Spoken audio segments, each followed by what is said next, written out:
Сәлеметсіздер ме? Ана тілі оқулығындағы 34-ші сабақ сөйлеу әдебі тақырыбын өтетін боламыз. Бірінші жаттығу.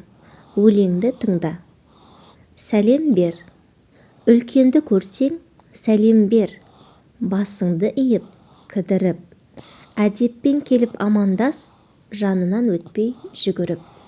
Есен саулық сұрасып, сәлемдесу салтымыз. Аман болсын қашанда ардақтаған халқымыз. Өлеңнің авторы Ұлықбек Есдәулет. Өлең не туралы?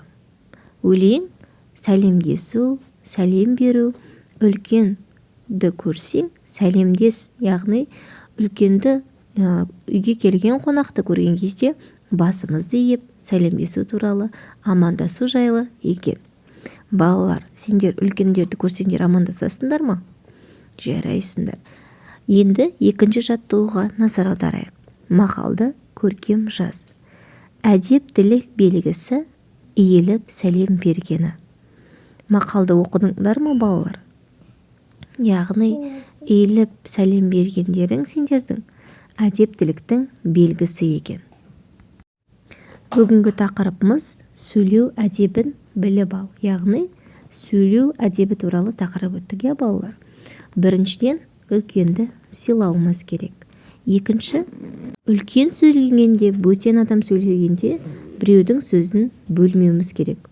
Үшінші, асықпай, сыпайылы сөйлесуіміз керек.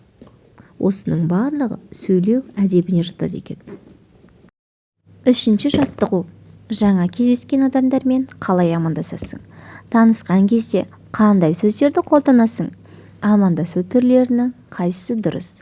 Балалар, біз жаңа жолыққан адамдармен қалай амандасуымыз керек? Дұрыс, сәлеметсіз бе деп басымызды иіп амандасуымыз керек. Ал ендеше дәптердегі соңғы тапсырмаға назар аударайық. Мақалдардың жалғасын тауып, меңзермен ұнаған мақалыңды жаз деді балалар. Әдепті бала ата-анасын сіз деген әдеп, біз деген көмек. Өздеріне қайсы мақал ұнайды, сол мақалды меңзермен қосып, дәптерді азат жолдан көркем етіп жазамыз. Келесі сабақта кездескенше сау болыңыздар.